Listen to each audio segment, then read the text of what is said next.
Shri M K Haridas, ഇതൊരു ഭാഗം മാത്രമാണ് കേട്ടോ SFIO റിപ്പോർട്ടിലെ. വീണയുടെ മൊഴി കഴിഞ്ഞ ദിവസം നമ്മൾ പുറത്തുവിട്ടതാണ്. ഇതൊക്കെ എന്താണ് സൂചിപ്പിക്കുന്നത്? ഇപ്പോൾ ഇന്ന് ED അന്വേഷണത്തിന് എതിരായിട്ടുള്ള അപ്പീലിൽ മേൽ, അത് CMRL കൊടുത്ത അപ്പീലാണ്, അതിൽ വിധി പറയുന്നത് വെള്ളിയാഴ്ചത്തേക്ക് മാറ്റിവെച്ചിട്ടുണ്ട്. അതുവരെ CMRL ഉദ്യോഗസ്ഥർക്കെതിരെയുള്ള നടപടി പറ്റില്ല. പക്ഷേ ഈ വീണ വിജയൻ ഉൾപ്പെടെയുള്ള ആളുകൾക്കെതിരെയുള്ള നടപടികളുമായിട്ട് EDക്ക് മുന്നോട്ട് പോവുകയും ചെയ്യാം. ഞെട്ടിക്കുന്ന വിവരങ്ങളാണല്ലോ SFIO റിപ്പോർട്ടിലുള്ളത്. പക്ഷേ അതിന്റെ ചുവട് പിടിച്ച് EDക്ക് എത്രമാത്രം മുന്നോട്ട് പോകാനാകും? തീരെ മുൻപോട്ട് പോകാനാകില്ല എന്ന് വിശ്വസിക്കുന്ന ഒരാളാണ് ഞാൻ. കാരണം EDയെ സംബന്ധിച്ചിടത്തോളം, അതിനി അടുത്ത ഭാഗത്ത് പറയാം, ED ഇന്ത്യയിൽ അന്വേഷിച്ച കേസുകളുടെ എണ്ണവും അതിൽ ശിക്ഷിക്കപ്പെട്ട എണ്ണവും അതിന്റെ കാര്യങ്ങളൊക്കെ നമുക്ക് പിന്നീട് സംസാരിക്കാം.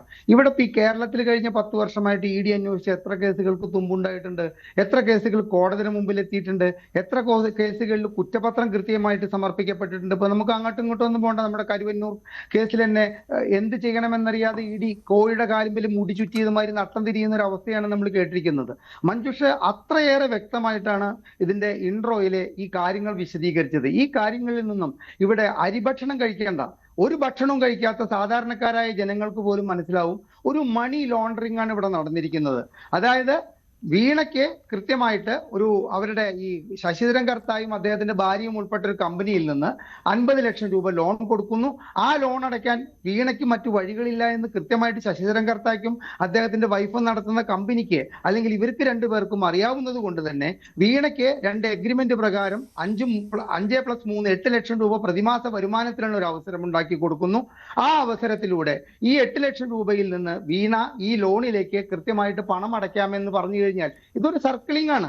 അതായത് ആരിൽ നിന്നാണോ പണം കിട്ടിയിരിക്കുന്നത് ആ വ്യക്തിയിലേക്ക് പണം തിരിച്ചെത്തിക്കത്തക്ക തോതില്ലേ ഒരു മണി, അതായത് നമ്മൾ പറയില്ലേ, കൃത്യമായിട്ട് പറഞ്ഞാൽ കള്ളപ്പണം വെളുപ്പിച്ചുകൊണ്ട് ശശിധരൻ കർത്തായുടെ ഈ ഫിനാൻഷ്യൽ സ്ഥാപനത്തിലേക്ക് തിരിച്ചെത്തിക്കത്തക്ക തോതിലുള്ള ഒരു കാര്യത്തിന് വീണയെ കരുവാക്കി എന്ന് നമുക്ക് പറയാൻ പറ്റില്ല. കാരണം 2.78 കോടി രൂപയുടെ കാര്യത്തില് വീണയ്ക്ക് കൃത്യമായിട്ട് മറുപടി പറയാൻ കഴിയാത്ത സാഹചര്യത്തില് വീണ അത്ര ഇന്നസെന്റ് ഒന്നുമല്ല.